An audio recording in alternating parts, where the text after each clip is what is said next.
Hey guys, how are you? It's Zach from Zach Loves Books. Thanks for tuning in again. It's good to see you all.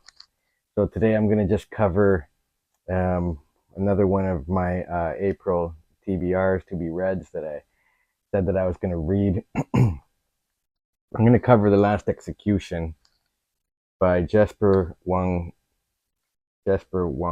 Sung, who's a YA author in Denmark.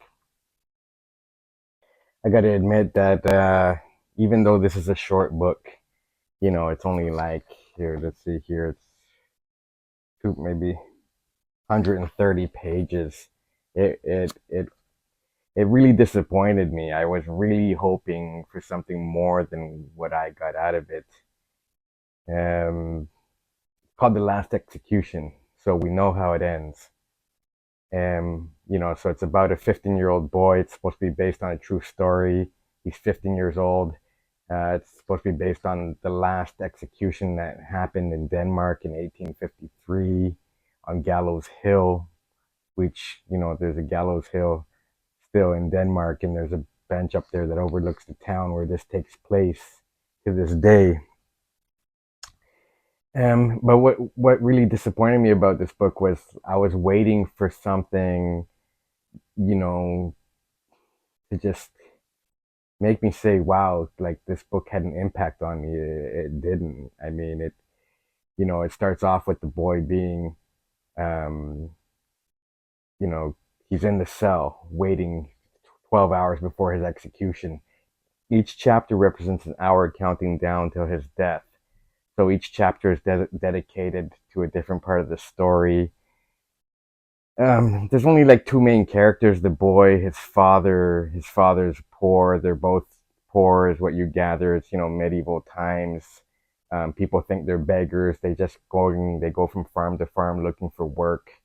You hear about this part of the story from a fly's perspective, so not from the boy himself. The main characters, like I said, is the boy, his father, a dog, a fly, and then all the other townspeople that come to see the execution. You know, so no one's really memorable. Nobody's really likable.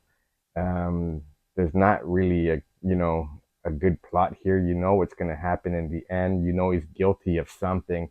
So mainly, to me, the book was just about finding out and waiting to find out what exactly did he do that he's 15 and he's going to get executed. So we do find out. I don't really want to ruin it for you, but it just seems to me like, they mentioned the undertaker, the baker, the poet, um, the townspeople. These people are all excited to see an execution. And even in the beginning of this book, there's a quote by Hans Christian Andersen that says, everyone wanted to attend that execution. That was a day of celebration." So obviously, this was pre-television, pre-internet, pre-slasher horror flicks, pre anything that was shocking, that we're now desensitizing to this world. Watching like how we see on the 6 o'clock news. So this is what riled people up back then to go watch a live execution. But it just seems like everybody in town, like the mayor, the bakers, you know, complaining that the bread prices are too high and that the townspeople are going to be upset when they come to the execution, and the mayor wants to appease everybody, and um, he's worried whether the executioner is going to make it in time because he's coming from somewhere else, and it's like, and then in between that, you hear the boy's story and how his father's sick and how he according to the story, it's like he accidentally kills a kid, and he, by accident, in his mind, it's all an accident, right? He burns down a barn, and somebody perishes, and this little kid is killed also by accident because he threw a rock at him at the back of his head. And everybody views this 15-year-old kid as a monster.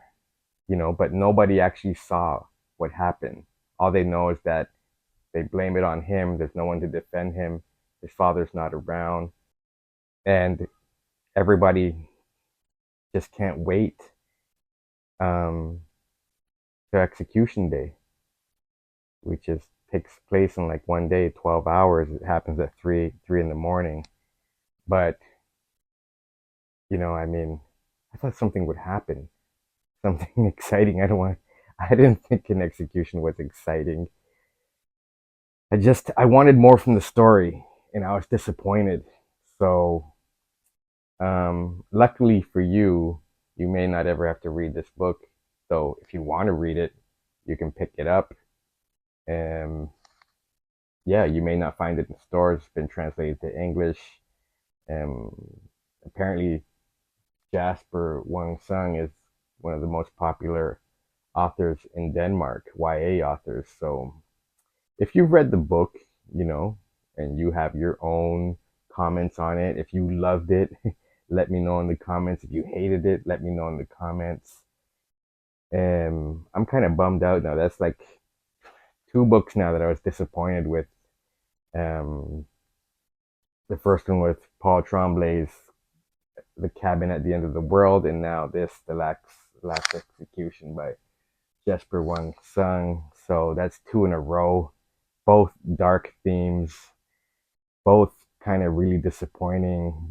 I wouldn't give them, even this one. I mean, I would never reread this. I would give it like, oh, for me, it was like a disappointing 4 out of 10 or something. It's like, I wish it would have been better, but alas, it was not. I might actually take a break and read something rosy and uplifting just to get my mood up because, after reading about people isolated in the cabin and the end of the world and all the death that happens in that book, and then an execution of a 15-year-old boy in 1853, it's like I'm just bummed out. I need something more positive. So I'm gonna stop and maybe read something more positive in between, do a review on that, and then I'll continue with my April TBRs, even though I only got through 2 of 8, but some of them are small reads, so I may get to some of them. And then, I'll check back with you. If you like the content, like and subscribe. We'll see you on the next one, guys. All right.